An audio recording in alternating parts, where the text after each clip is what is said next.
हरियाणा केंद्रीय विश्वविद्यालय हकेवी महेंद्रगढ़ के पत्रकारिता एवं जनसंचार विभाग व भारत के सरकार के सामाजिक न्याय व अधिकारिता मंत्रालय के NSID विभाग के संयुक्त तत्वाधान में क्षमता निर्माण एवं संवेदीकरण कार्यक्रम के साथ 2 दिवसीय कार्यशाला का शुक्रवार को समापन हो गया। आयोजन के दूसरे दिन पत्रकारों के लिए विशेष प्रशिक्षण का आयोजन किया गया। विश्वविद्यालय के कुलपति प्रोफेसर टंकेश्वर कुमार ने कार्यक्रम की अध्यक्षता करते हुए कहा कि देश में 5 लाख ट्रांसजेंडर के अधिकारों की लड़ाई लड़ने व उन्हें समाज में मान सम्मान व प्रतिष्ठा दिलाने का कर्तव्य देश के प्रत्येक नागरिक का है। जब देश के नागरिक संवेदनशील बनेंगे तो देश की इस आबादी का भी विकास होगा व वे देश निर्माण में अपनी भूमिका अदा कर सकेंगे। उन्होंने कहा कि ट्रांसजेंडर्स जैसे विषयों पर जब मीडिया में संवेदनशीलता आएगी तभी जागरूक होगा। आयोजन में मुख्य अतिथि के रूप में हरियाणा ग्रंथ अकादमी के पूर्व उपाध्यक्ष डॉक्टर वीरेंद्र सिंह चौहान तथा ट्रांसजेंडर्स एक्टिविस्ट दीपिका व अमृता भी उपस्थित रही। कार्यक्रम की शुरुआत दीप प्रज्वलन के साथ हुई। कार्यशाला के आरंभ में विभाग के विभागाध्यक्ष डॉक्टर अशोक कुमार ने स्वागत भाषण प्रस्तुत किया और पत्रकारों को विषय की महत्ता व उनके लिए प्रशिक्षण की आवश्यकता पर प्रकाश डालते हुए कहा कि देश के संविधान के अनुसार देश में सभी को समान के साथ जीने का अधिकार है। हम सभी का यह दायित्व कि देश में जो लोग भेदभाव के शिकार हुए हैं उनके बारे में हम लोगों को जागरूक करें। उन्होंने कहा कि इसके लिए देश भर में मीडिया कर्मियों को जागरूक करने की आवश्यकता है। विश्वविद्यालय के कुलपति प्रोफेसर टंकेश्वर कुमार ने कहा कि भारत स्त्री पुरुषों के साथ साथ ट्रांसजेंडर के विषय को लेकर बेहद सकारात्मकता के साथ आगे बढ़ रहा है। यहाँ पंडित दीनदयाल उपाध्याय के विचारों का अनुसरण करते हुए अंत्योदय अर्थात अंतिम व्यक्ति का कल्याण करने की दिशा में प्रयास किए जा रहे हैं। कुलपति ने कहा कि भारत में ट्रांसजेंडर के अधिकारों के संरक्षण हेतु वर्ष 2019 में कानून की व्यवस्था की गई है जो कि सुनिश्चित करता है कि इस वर्ग के अंतर्गत आने वाले लोगों के साथ किसी तरह का भेदभाव ना हो। कुलपति ने इस दिशा में जारी प्रयासों के सफलतम क्रियान्वयन में मीडिया कर्मियों की भूमिका को महत्वपूर्ण बताया और कहा कि अवश्य ही इस तरह के कार्यक्रमों से इस दिशा में जारी प्रयासों को बल मिलेगा। कुलपति ने अपने संबोधन में मुख्य अतिथि डॉक्टर वीरेंद्र चौहान तथा ट्रांसजेंडर्स एक्टिविस्ट दीपिका एवं अमृता का भी आभार व्यक्त किया। पत्रकारों के लिए आयोजित विशेष कार्यशाला को संबोधित करते हुए डॉक्टर वीरेंद्र चौहान ने भारतीय सनातन परंपरा का उल्लेख करते हुए बताया कि किस तरह से हम इस वर्ग को साथ लेकर आगे बढ़ रहे हैं।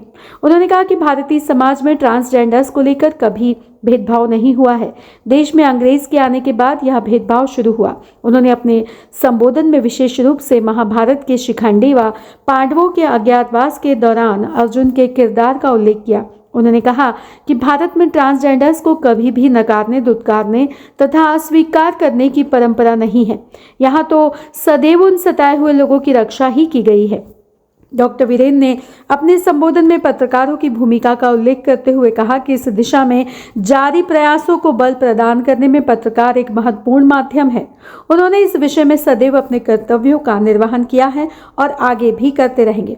इस मौके पर ट्रांसजेंडर्स एक्टिविस्ट दीपिका ने देश में ट्रांसजेंडर्स के विकास के लिए बनाए गए ट्रांसजेंडर्स पोर्टल के बारे में विस्तार से जानकारी देते हुए उसके महत्व पर प्रकाश डाला। उन्होंने कहा कि इस पोर्टल पर देश भर के ट्रांसजेंडर्स के बारे में सभी जानकारियां उपलब्ध हैं, जिसके बारे में लिखकर पत्रकार समाज को जागरूक कर सकते हैं।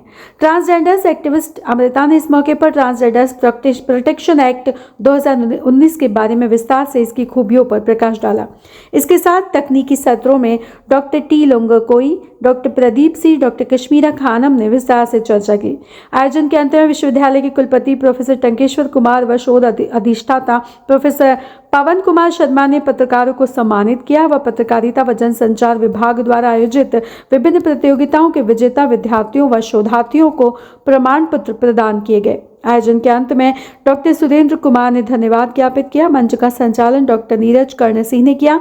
इस अवसर पर professor Pramod Kumar, doctor Mona Sharma, doctor Shriram Pande, doctor Jitendra Kumar, doctor Kamraj Sindhu, doctor Jaswant Kumar, doctor Alik S Nayak, doctor Pankaj व डॉक्टर भारती बत्रा सहित भारी संख्या में विभिन्न मीडिया संस्थानों के पत्रकार उपस्थित रहे। करीबी से देखेंगे तब आप उस मुद्दे को समझेंगे और उस मुद्दे पे बखूबी लिख पाएंगे, बखूबी उस चीजों को बयां कर पाएंगे अपनी किताबों में, अपने न्यूज़पेपर में, अपने न्यूज में, अपने वक्तव्यों में, जहां भी कविताओं में।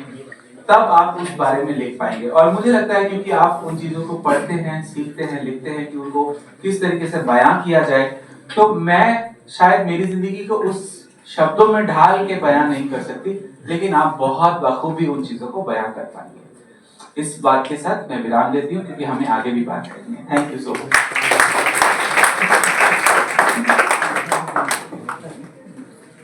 और उसके साथ विद्यार्थियों को जोड़ा और हमारे जो मीडिया कर्मी हैं उनको जोड़ा, क्योंकि मैं इस बात की बहुत महत्व समझता हूँ कि यदि मीडिया कर्मी इस बारे में सेंसिटिव होंगे तो उनको कहीं ना कहीं किसी ना किसी रूप में कुछ ना कुछ दिखता होगा जिसको वो अपने न्यूज जो भी उनका मीडिया है, चाहे वो पेपर हो चाहे सोशल मीडिया हो, कहीं पर भी वो उतारेंगे, उसका एक इफेक्ट जो है मैं समझता हूँ ज़्यादा पड़ेगा। इसलिए मैं हमारे विभाग का बहुत बहुत धन्यवाद करता हूँ कि उन्होंने जो विषय को चुना और उसको किस तरह करना है, ये बहुत ही सराहनीय है। उनके लिए बहुत बहुत धन्यवाद।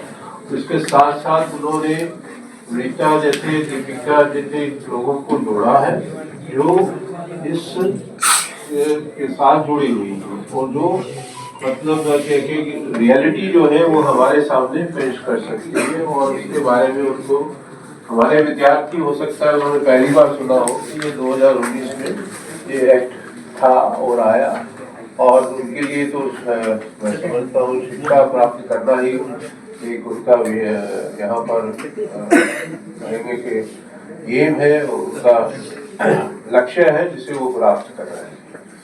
लेकिन ये लक्ष्य केवल किन्नर को देखते हैं, जब कोई ट्रांसजेंडर को देखते हो, वी आर सो ऑब्वियस, क्योंकि this is our gender identity, this is our gender expression, जो एक बहुत मतलब चेंज या बहुत बड़ी मतलब हमारी जिंदगी का एक इम्पोर्टेंट पार्ट है, ठीक है।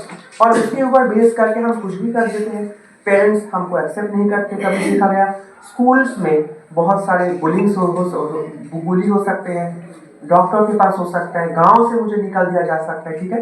तो ये जो सारी चीजें हैं, यहाँ पे आप इसके बारे में पढ़ सकते हो। What are the kind of discrimination, क्या क्या प्रोहिबिशंस है और इस एक्ट के होते हुए क्या इसका लाभ उठा सकते हो। Coming to this, the denial of discontinuation of unfair treatment in the opportunity to stand or hold public or private office, the denial of access to removal from unfair treatment in government or private establishment in whose care or custody a transgender person may be. तो इतने सारे options में से आप देख सकते हो कि अगर आपके पास कोई ट्रांसजेंडर भाई या बहन आए तो इन चीज़ों में से कोई अगर वो फेस कर रहा है तो इस एक्ट का सहारा लेके यू कैन हेल्प हिम और her for legal aid. Recognition of identity of trans